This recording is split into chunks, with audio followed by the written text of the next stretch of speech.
जब एक है हम साथ में तो एक निकाय क्यों नहीं, जब देश हमारा एक है तो एक चुनाव क्यों नहीं। नमस्कार, सदन की गरिमा को शत शत नमन। मैं आस्था अग्रवाल आज के दिए गए विषय एक देश एक चुनाव भारत के बेहतर भविष्य के लिए आवश्यक है पर अपना पुरजोर समर्थन यहाँ प्रस्तुत करने के लिए उपस्थित हूँ। अध्यक्ष महोदय, बात जब भारत के बेहतर भविष्य की आती है तो कई ऐसे तथ्य हैं जिनका विश्लेषण करना आवश्यक हो जाता है। वो राजनीतिक तत्व हैं, वो आर्थिक तत्व हैं, वो सांस्कृतिक तत्व हैं, वो सामाजिक तत्व हैं। और जब हम सोचते हैं कि ये तत्व का अंतरिम मार्ग क्या होगा, उन तक पहुंचने का अंतरिम मार्ग क्या होगा, तब हमें सोचना पड़ेगा, उन पर विचार करना पड़ेगा। महोदय, अगर बेहतर भविष्य की प्रायिकता देखी जाए तो भारत में विविधता में एकता की जो समायिकता है उसमें एक देश एक चुनाव का समायोजन होना ही स्थितिपरक और आवश्यक है। महोदय, आपको समझना पड़ेगा कि भारत एक लोकतांत्रिक देश है जहां सन 1952 से लेकर 1967 तक भी राज्य विधानसभा और लोकसभा के चुनाव एक साथ किए जाते थे।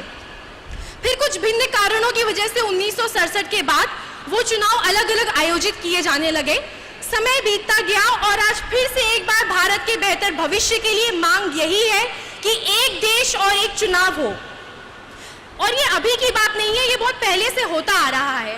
सन 1999 में जब न्याय आयोग खुद इसका समर्थन करता है, जब 2015 में संसदीय समिति और चुनाव आयोग खुद कहते हैं कि हमें जरूरत है इस देश में एक चुनाव की, तब हमें समझना पड़ेगा कि इस नीति की कितनी आवश्यकता है।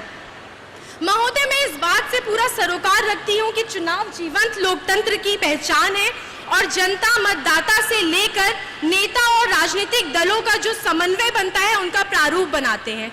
लेकिन क्या एक देश के लिए ये सही है कि वो हमेशा चुनावी प्रक्रिया में लीन रहे?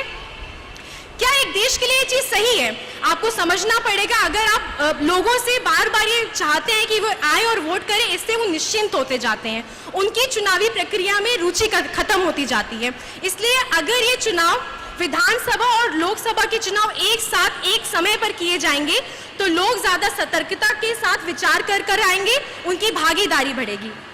महोदय, आपको समझना पड़ेगा कि चुनावी प्रक्रिया को अखंडता के साथ करना, निष्पक्षता देखना, उसकी स्वतंत्रता देखना एक चुनौतीपूर्ण कार्य है जो साल दर साल महंगा होता जा रहा है। और अगर हमें इससे निपटना है तो हमें एक देश एक चुनाव को अपनाना होगा ताकि धन, संसाधन, पौरुष शक्ति और हमारे समय की बचत हो।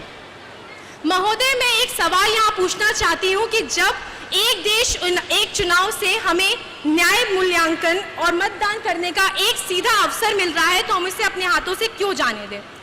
महोदय, अभी जो हमारी चल रही प्रक्रिया है उसमें बहुत सारी समस्याएं हैं जिन पर बात होना आवश्यक है। जब हमारे देश में निरंतर आदर्श आचार संहिता लग जाती है, जब नई नीतियां गतिहीनता को प्राप्त हो जाती हैं, जब जन सामान्य को इनसे दिक्कतें होती हैं, जब लोक प्रशासनिक गतिविधियां भंग हो जाती हैं और कोई नई परियोजना नहीं बन सकती, तब मैं कहने को मजबूर हो जाती हूं कि अब हमारे देश को एक चुनाव की आवश्यकता है। महोदय, और एक बहुत जरूरी तथ्य है जो हमारे सारे विपक्ष और पक्ष के वक्ता भूल रहे हैं कि अगर हमारे पास एक देश एक चुनाव नहीं है तो सरकार लघुगामी लक्ष्य की तरफ बढ़ती है। वो देखती है कि अगर राजस्थान में अभी विधानसभा चुनाव हो रहे हैं तो वो किसी नया अधिनियम पारित कर देते हैं, अगर उसके बाद मध्य प्रदेश में चुनाव है तो वो कुछ और नया अधिनियम देखते हैं। तो ये जो वोट की राजनीति हो रही है, हमें इससे ऊपर बढ़कर सोचना है। अगर ये हो रहा है तो जो असल राष्ट्रीय मुद्दे हैं वो धुंध में जाते जा रहे हैं, जो दूरगामी लक्ष्य है वो सरकार उन्हें पूरा करने में असक्षम होती जा रही है। आपको जो केंद्र का एक रूप बजट बनना चाहिए वो नहीं बन पा रहा है। आपको समझना पड़ेगा, अगर 5 वर्ष में एक ही बार विधानसभा और लोकसभा के चुनाव हुए तो राजनीति सुधरेगी, असल राष्ट्रीय मुद्दे सामने आएंगे, एक रूप बजट बनेगा और जो दूरगामी प्रभावकारी प्रणालियां हैं वो प्रक्षेपित होंगी और यही हमारे भारत के राष्ट्र हित के लिए जरूरी है। महोदय, जब मैं एक देश एक चुनाव का समर्थन करती हूं तो मैं इस बात को मद्देनजर रखती हूं कि हमारे देश की जो परिकल्पना है वो कैसे बेहतर बनी रहे।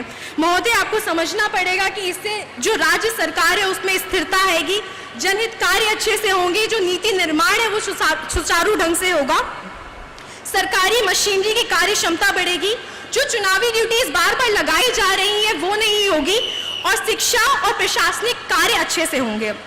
महोदय, हमारा विपक्ष यहाँ सवाल कर जाता है कि अगर बीच में कोई सरकार भंग हो गई तो आप क्या करेंगे, तो ये भूल जाता है कि हमारे पास राष्ट्रपति शासन लगाने का एक विकल्प हमेशा मौजूद है, और अगर 3 साल से ज्यादा अवधि का वो राष्ट्रपति शासन लग रहा है तो हमारे पास एक अंतरिम सरकार पर विचार करने का विकल्प है। महोदय, अंततः जब मैं सोचती हूँ तो मैं बोलने पे मजबूर हो जाती हूँ कि एक देश एक चुनाव सस्ता, सैद्धांतिक, सफल और व्यवहारिक विकल्प है, और अगर भारत दुनिया का सबसे बड़ा लोकतंत्र है तो और हमें इसे बेहतर भविष्य की ओर बढ़ाना है तो एक देश एक चुनाव ही इसे सबसे बड़ा, सबसे सुचारू और सबसे अच्छा लोकतंत्र बना सकता है। अंत में मैं जो पंक्तियां बोलना चाहूंगी, स्वावलंबी नीतियां हो समायोजित राष्ट्र में, ये कल्याणकारी स्वप्न पूरित हो सके। धन्यवाद।